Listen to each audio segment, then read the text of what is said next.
Assalamualaikum wabarakatuh. Perkenalkan, nama saya Abdullah Latif. Saya di sini menjelaskan materi tentang PPT, Sistem Manajemen Keselamatan dan Kesehatan Kerja SMK 3. Dalam SMK 3 itu, apa sih SMK 3? SMK 3 yaitu Sistem Manajemen Keselamatan dan Kesehatan Kerja ialah bagian dari sistem secara keseluruhan yang meliputi struktur organisasi, perencanaan, tanggung jawab, pelaksanaan, prosedur, proses, dan sumber daya yang dibutuhkan bagi pengembangan, penerapan, pencapaian, pengajian, dan pemeliharaan kebijakan keselamatan dan kesehatan kerja dalam rangka pengendalian risiko yang berkaitan dengan kegiatan kerja guna terciptanya tempat kerja yang aman, efisien, dan produktif.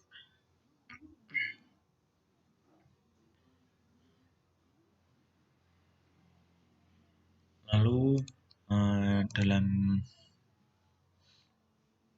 proses SMK 3 ini tujuan dan manfaatnya adalah tujuan perlindungan terhadap tenaga kerja yang berada di tempat kerja agar selalu terjamin keselamatan dan kesehatannya, sehingga dapat diwujudkan peningkatkan produksi dan produktivitas kerja, perlindungan terhadap setiap orang lain yang berada di tempat kerja agar selalu dalam keadaan selamat dan sehat, perlindungan terhadap bahan dan peralatan produksi agar dapat dipakai dan digunakan secara aman dan efisien.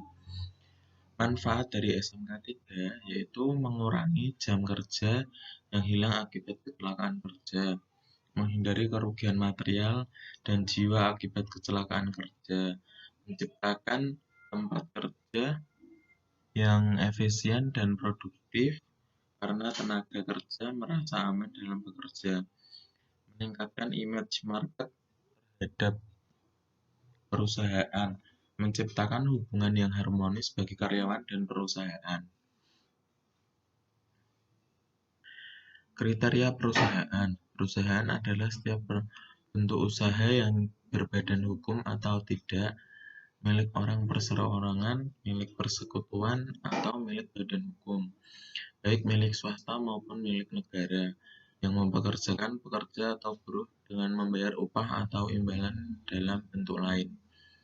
Perusahaan yang wajib menerapkan SMK 3 menurut PPRI nomor 50 tahun 2012 tentang penerapan sistem manajemen keselamatan dan kesehatan kerja ialah perusahaan yang paling sedikit mempekerjakan 100 orang tenaga kerja atau yang mempunyai tingkat potensi bahaya yang sangat tinggi. Jadi perusahaan yang mempekerjakan karyawan di bawah 100 orang ya sebaiknya tetap menerapkan tentang manajemen ini. Tapi untuk suatu perusahaan atau badan usaha yang mempekerjakan karyawan atau buruh lebih dari 100 orang wajib untuk menerapkan manajemen K3 ini. Pengawasan SMK 3. Pengawasan SMK 3 ini dilakukan pengawas ketenagakerjaan pusat, provinsi, dan atau kabupaten kota sesuai dengan kewenangan yang meliputi pembangunan dan terjaminnya pelaksanaan komitmen organisasi, sumber daya manusia, pelaksanaan peraturan undang-undang bidang K3, keamanan bekerja, pemeriksaan pengujian dan pengukuran penerapan SMK 3, pengendalian keadaan darurat dan bahaya industri, pelaporan dan perbaikan kekurangan, tindak lanjut audit. Dasar hukum SMK 3 yaitu banyak sekali undang-undangnya, salah satunya pasal 27 ayat 2 Undang-Undang 1945 atau Undang-Undang nomor 14 tahun 1969 tentang ketentuan pokok mengenal ketenagakerjaan dan pasal 87 Undang-Undang nomor 13 tahun 2003. Azas atau dasar SMK 3 dalam kebijakan Direktur Jenderal Pembinaan Pengawasan Ketenagakerjaan di bidang K3 disampaikan bahwa azas SMK 3 yaitu peningkatan K3 secara terus-menerus dengan pola mandiri, bagian dari sistem pengawasan K3 bersifat wajib, sejalan dengan kaidah internasional, diaudit oleh badan audit independen eksternal,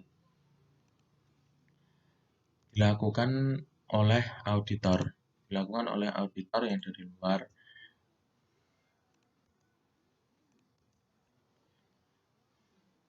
Penerapan sistem manajemen K3 yaitu mulai dari penempatan kebijakan K3, perencanaan K3, pelaksanaan rencana K3, pemantauan dan evaluasi kinerja K3, peninjauan dan peningkatan kinerja SMK 3, peningkatan berkelanjutan. Jadi dalam penerapan K3 manajemen itu harus selalu ada pengawasan dari pihak yang berwenang. Penetapan kebijakan K3 perusahaan harus menyebarluaskan kebijakan K3 yang telah ditetapkan kepada seluruh pekerja. Dalam penyusunan kebijakan K3, pengusaha paling sedikit harus melakukan tinjauan awal kondisi K3 yang meliputi pertama, identifikasi potensi bahaya, penilaian dan pengendalian resiko. Dua, perbandingan penerapan K3 dengan perusahaan dan sektor lain yang lebih baik. Yang ketiga, peninjauan sebab akibat karena kejadian yang membahayakan. Keempat, kompensasi dan gangguan serta hasil penilaian sebelumnya yang berkaitan dengan keselamatan. 5. Penilaian efisiensi dan efektivitas sumber daya yang disediakan. Yang selanjutnya memperhatikan peningkatan kinerja manajemen K3 secara terus-menerus. Manajemen memperhatikan masukan dari pekerja atau serikat pekerja. 4. Kebijakan K3 paling sedikit yaitu meliputi visi, tujuan perusahaan, komitmen, dan tekad melaksanakan kebijakan, kerangka dan program kerja yang mencakup kegiatan perusahaan secara menyeluruh yang bersifat umum dan atau operasional. Perencanaan K3. Perencanaan K3 dimaksudkan untuk menghasilkan rencana K3. Rencana K3 ini disusun dan ditetapkan oleh perusahaan dengan mengacu pada kebijakan K3 yang telah ditetapkan, bahwa dalam penyusunan rencana K3 harus melibatkan ahli K3, panitia pembina K3, wakil pekerja, dan pihak lain yang terkait di perusahaan. Dalam penyusunan rencana K3, pengusaha harus mempertimbangkan identifikasi potensi bahaya, penilaian dan pengendalian risiko, peraturan perundang-undangan dan persyaratan lainnya, sumber daya yang dimiliki.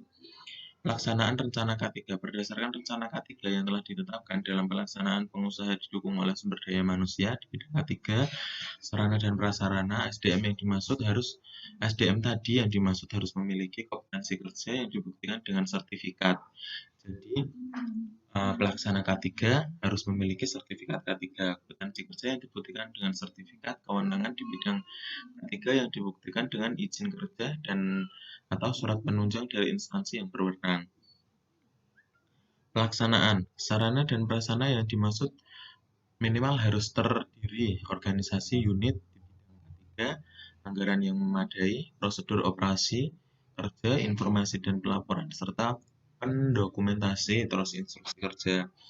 Syarat minimal kegiatan pelaksanaan rencana K3 harus meliputi tindakan pengendalian, perencanaan dan rekayasa, prosedur dan instruksi kerja, penyerahan sebagian pelaksanaan pekerjaan, pembelian dan pengendalian barang dan jasa, produk akhir. Peninjauan dan peningkatan kinerja SMK 3 fungsinya untuk menjamin kesesuaian dengan efektivitas penerapan SMK 3 yang dilakukan terhadap kebijakan. Rencana pelaksanaan pemantauan dan evaluasi untuk melakukan kebaikan dan peningkatan kinerja dalam hal terjadi perubahan peraturan perundang-undangan. Pertama. Yang kedua, adanya tuntutan dari pihak yang terkait dan pasar. Yang ketiga, adanya perubahan produk dan kegiatan perusahaan. Yang keempat, terjadi perubahan struktur organisasi. Yang kelima, adanya perkembangan efek termasuk epidemiologi. Selanjutnya ada hasil kajian kecelakaan di tempat kerja. Lalu adanya pelaporan, yang terakhir adanya masukan dari pekerja. Audit SMK 3 adalah pemeriksaan secara sistematis dan independen terhadap pemenuhan kriteria yang telah ditetapkan untuk mengukur suatu hasil kegiatan yang telah direncanakan dan dilaksanakan dalam penerapan SMK 3 di perusahaan. Peraturan Pemerintah Republik Indonesia Nomor 50 Tahun 2012. Audit SMK 3.